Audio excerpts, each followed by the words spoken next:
Before I get started, I wanted to mention that I tried a few other methods before the one I'm about to show you.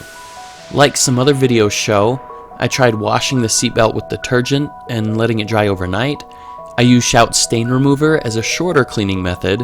I tried WD-40 as a lubricant.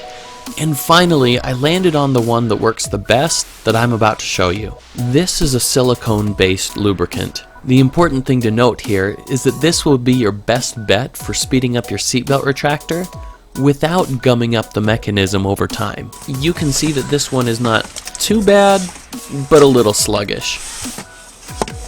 All you have to do is pull out as much of the seatbelt as possible. Then, while letting it retract, evenly spray on the silicone lube. And that's it.